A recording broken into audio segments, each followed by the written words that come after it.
भरतपुर गांव के बाजार में रमेश और मदन नाम के दो दोस्तों की आमने सामने फलों की दुकान थी।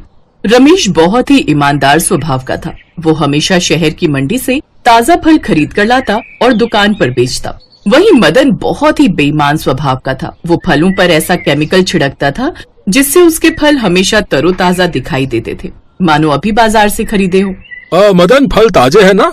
अरे बेफिक्र रहो भैया, मेरी दुकान पर हमेशा आपको ताजा फल ही मिलेंगे। और रमेश, खोल ले दुकान। हाँ, बस धूप बत्ती करने लगा हूँ। ग्राहक के जाने के बाद मदन जोर से हंसने लगा। अरे रमेश, ये धूप आरती करना छोड़कर मेरे कहे गए रास्ते पर चलना शुरू कर दे।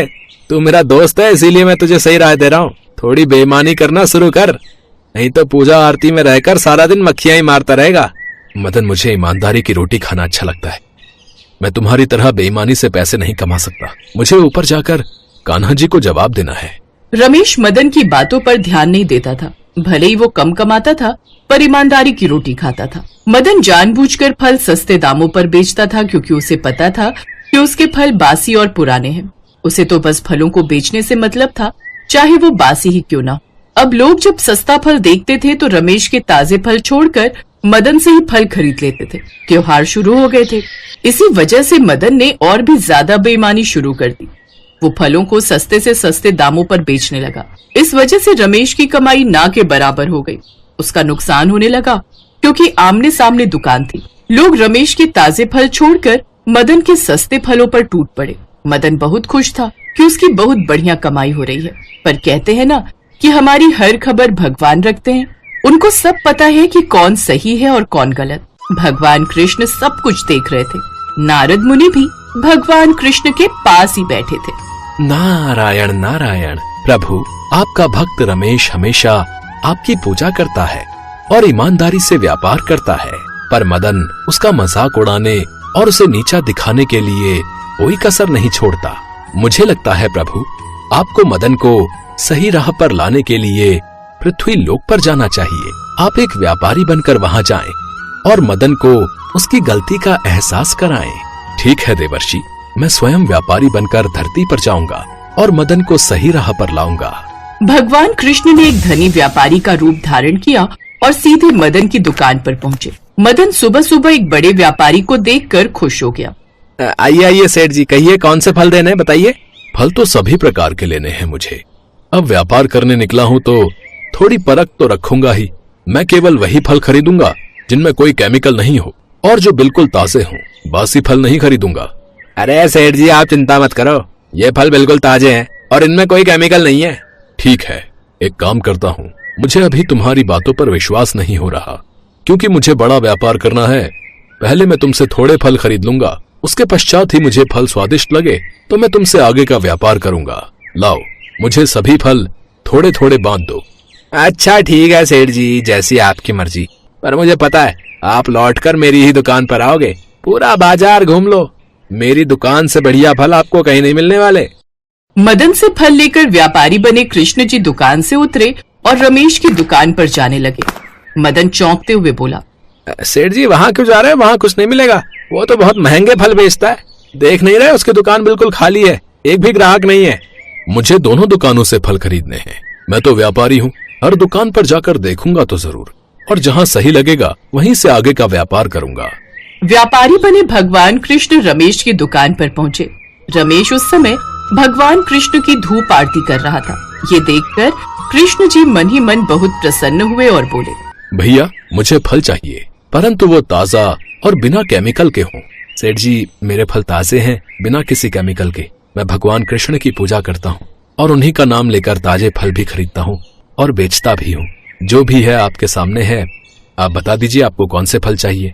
अच्छा, ये बात है। लाओ फिर एक सेब काट कर खिलाओ, मैं स्वाद चखता हूँ। मैंने सामने की दुकान से भी कुछ फल खरीदे हैं। मुझे जिसके फल ज्यादा स्वादिष्ट लगे मैं उसी के साथ व्यापार करूंगा। मदन अपनी दुकान पर बैठा सब कुछ देख रहा था। वो थोड़ा घबरा गया, क्योंकि वो जानता था कि उसके फल ताजे नहीं हैं। भगवान कृष्ण तो ये बात पहले ही जानते थे। वो तो बस लीला रच रहे थे। मुझे तो तुम्हारे फल बहुत स्वादिष्ट लगे। मैंने तो सोच लिया है, वो सामने की दुकान के फलों में वो स्वाद नहीं जो तुम्हारे फलों में है। मैं तुमसे ही व्यापार करूंगा। मैं तुम्हें आज ही 100 किलो आम का ऑर्डर लिखवा रहा हूँ, पर आम रसीले और बढ़िया मीठे होने चाहिए। आम की जो भी कीमत है मुझे बता दो। एक पल के लिए तो रमेश हैरान रह गया, क्योंकि पिछले कई महीनों से उसकी बिक्री हो ही नहीं रही थी। हर व्यापारी, हर ग्राहक मदन की दुकान पर ही जाता था, पर पहली बार एक ऐसा व्यापारी आया था जिसने रमेश की दुकान से फल खरीदे। रमेश बहुत खुश होता है। व्यापारी रूप में कृष्ण जी रमेश को आम के पैसे देने लगते हैं। तभी रमेश उन्हें रोक देता है। सेठ जी, अभी मेरी दुकान पर इतने आम नहीं है। मैं शहर की मंडी से बढ़िया रसीले आम खरीद कर लाऊंगा। आप मुझे थोड़ा एडवांस दे दो, बाकी के पूरे पैसे आप मुझे तभी दे देना। अरे नहीं नहीं भाई, तुम भी तो अपने पास से खरीद कर लाओगे। मैंने बाद में भी पैसे देने हैं, और अभी भी पूरे ही ले लो। ठीक है सेठ जी, मैं परसों तक आपको आम दे दूंगा, आप परसों ले लेना। मैं कल सुबह ही मंडी चला जाऊंगा और बढ़िया ताजे फल खरीद के लाऊंगा। ये तो बहुत अच्छी बात रही।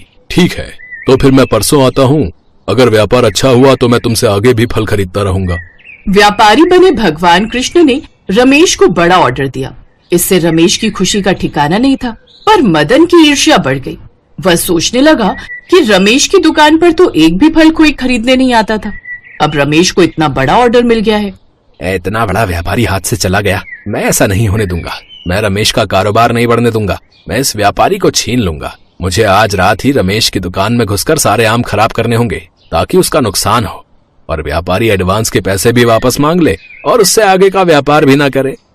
मदन ने ऐसा ही किया। उसने रात में रमेश की दुकान में घुसकर सारे आम खराब कर दिए। अब वो बहुत खुश हो रहा था, पर भगवान तो सब कुछ जानते थे। रमेश बहुत दुखी था। व्यापारी के रूप में एक बार फिर से भगवान उसके पास आए और बोले, रमेश, इन सब में तुम्हारा कोई दोष नहीं। मैं तुमसे अभी भी व्यापार करूंगा। ये लो, ये उन आमों के पैसे जो खराब हुए हैं, और बाकी के ये और पैसे रखो। मेरे लिए और आम खरीद कर ले आना। मैं कल जरूर आऊंगा।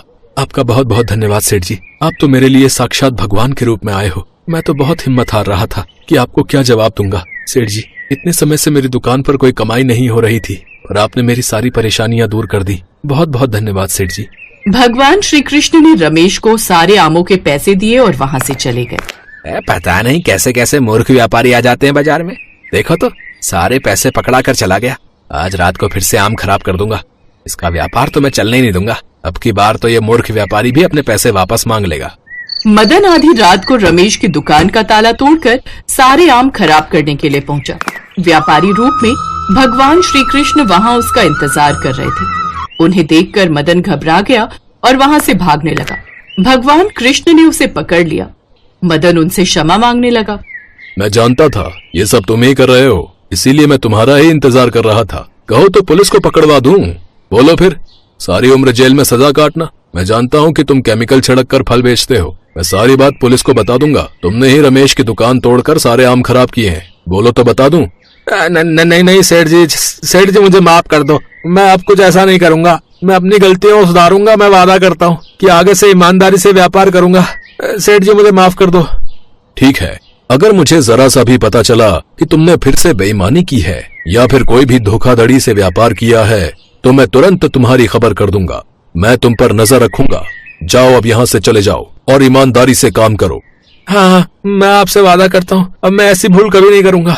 मदन डर गया था कि उसकी चोरी पकड़ी गई है, इसलिए उसने अपनी भूल को सुधारना ही ठीक समझा।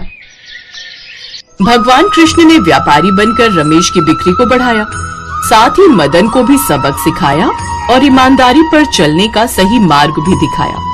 भगवान कृष्ण ने अपने भक्त रमेश के जीवन में आई सभी परेशानियों को दूर कर दिया। इस कहानी से हमें यही सीख मिलती है कि हमें सदैव ईमानदारी के मार्ग पर चलना चाहिए, तभी भगवान भी हमारा साथ देते हैं। एक गांव में चंदन प्रकाश नाम के एक पंडित जी रहते थे। वो भगवान शिव के परम भक्त थे। चंदन प्रकाश रोज सुबह ब्रह्म मुहूर्त में उठकर भगवान शिव का पूजन आरती किया करते थे। जो कुछ भी दान दक्षिणा में आता, उसी से पंडित जी अपना गुजारा करते थे। पंडित जी के पास भले ही खुद के लिए इतना नहीं था, फिर भी वो स्वभाव के बहुत दयालु थे।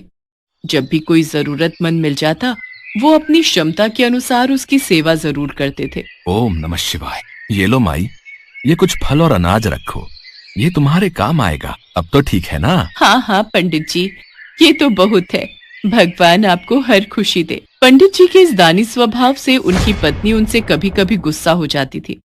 सुनो जी, मंदिर में दान दक्षिणा में आए सामान को तुम यूं ही औरों में बांट देते हो, और घर में कितनी तंगी है ये भी तो सोचा करो। ओम नमः शिवाय। कोई बात नहीं सरला, हमसे ज्यादा उन गरीब अम्मा को उस सामान की जरूरत थी। और फिर भगवान शिव के होते कभी मत सोचना कि हमें जीवन में कोई परेशानी आएगी। भगवान भोलेनाथ तो सारे दुखों को हरने वाले हैं। यदि हमारे जीवन में दुख आएगा तो वो क्षण भर में हर लेंगे। एक समय ऐसा आया जब मंदिर में दान दक्षिणा कम आने लगी, जिससे पंडित जी को आर्थिक तंगी का सामना करना पड़ा। घर की मूल आवश्यकताओं की पूर्ति नहीं होने के कारण वे दुखी रहने लगे। इसी तरह दिन बीतने लगे। एक दिन महाशिवरात्रि का दिन आया।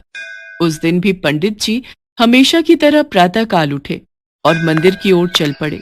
पंडित जी ओम नमः शिवाय का जाप करते जा रहे थे। ओम नमः शिवाय, ओम नमः शिवाय, ओम नमः शिवाय, ओम नमः शिवाय। संयोग से देवी पार्वती और भगवान शिव इसी रास्ते से भ्रमण कर रहे थे। देवी पार्वती ने पंडित जी को देखा। वे भगवान शिव से बोली, प्रभु, पंडित जी आपकी कितनी पूजा और सेवा करते हैं। आज भी इनके चेहरे पर शिवरात्रि के शुभ अवसर पर इतनी परेशानियां होने के बाद भी एक उत्साह है। ये सदैव गरीबों की भी मदद करते हैं। वह स्वयं जीविकोपार्जन के लिए बहुत कम कमा पाते हैं, फिर भी उनकी आपके प्रति आस्था कम नहीं होती। आज महाशिवरात्रि का पावन उत्सव है। आप अपने भक्त की सहायता कीजिए प्रभु। देवी पार्वती, अपने भक्तों की चिंता मुझे सदैव रहती है, और वे भक्त जो सदैव गरीब और जरूरतमंदों की सहायता के लिए तत्पर रहते हैं, ऐसे भक्तों के लिए मैं सदैव उपस्थित रहता हूं। आप निश्चिंत रहिए। आज पंडित जी मेरे शिवलिंग पर जितने बेलपत्र भी चढ़ाएंगे, वही बेलपत्र आज रात्रि में पंडित जी को धनवान बना देंगे। यह बातचीत करके पार्वती जी और शिव जी तो चल दिए, किंतु उसी समय उस राह से एक व्यापारी गुजर रहा था। उसने शिव पार्वती का ये वार्तालाप सुन लिया। अगर चढ़ाए हुए बेलपत्र से वो पंडित धनवान हो सकता है, तो फिर मैं क्यों नहीं हो सकता। मैं आज ही उससे जाकर मंदिर में चढ़ाए हुए सारे बेलपत्र खरीद लूंगा। यही सोच वो लालची व्यापारी पंडित जी के घर पहुंच गया और बोला, पंडित जी, आपने अब तक जितने भी बेलपत्र शिव पूजन में चढ़ाए हैं, वो सब मुझे दे दीजिए। बदले में मैं आपको 100 स्वर्ण मुद्राएं दूंगा। सरला, ये सेठ जी मुझसे क्या मांग रहे हैं? ये बेलपत्र तो मैंने शिव जी की पूजा अर्चना में चढ़ाए हैं। सुनो जी, हमें धन की जरूरत है, और क्या पता इन सेठ जी को उनके बेलपत्रों की हमसे ज्यादा आवश्यकता हो, इसलिए आप दे दो। इसके पश्चात पंडित जी ने सारे बेलपत्र बोरे में भरकर व्यापारी को दे दिए। व्यापारी बोरा लेकर मंदिर पहुंचा और शिवलिंग पर चढ़ाकर देखने लगा। हे शिव, अब जल्दी से वो कृपा मुझ पर कर दो जो आप पंडित पर करने वाले थे। देखो, मैं सारे बेलपत्र ले आया हूँ। हो सकता है भगवान शिव थोड़ी देर में मुझ पर कृपा करें। यहीं बैठकर प्रतीक्षा करता हूँ। प्रतीक्षा करते करते सेठ जी को आधी रात हो गई।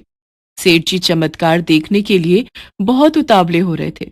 आखिर तीसरा पहर गुजरने के बाद सेठ जी के सब्र का बांध टूट ही गया और क्रोध में आकर सेठ जी शिवलिंग को झकझोरने लगे। सेठ के हाथ शिवलिंग से ही चिपके रह गए। सेठ ने बहुत प्रयास किया, किंतु उसके हाथ हिले तक नहीं। थक हार कर वो शिव जी से क्षमा याचना करने लगा। शिव शंकर, ये क्या हो गया? मेरे हाथ इस शिवलिंग से हट क्यों नहीं रहे हैं? तभी शिवलिंग में से आवाज आई, लोभी सेठ, जिस पंडित से तुमने ये बेलपत्र खरीदे हैं, उसे तुम 1000 स्वर्ण मुद्राएं दोगे। यदि तुम इसे स्वीकार करते हो, तभी तुम्हारे हाथ इस शिवलिंग से अलग होंगे। हाँ प्रभु, हाँ, मैं उसे 1000 स्वर्ण मुद्राएं अवश्य दूंगा, पर मुझे क्षमा कर दीजिए प्रभु।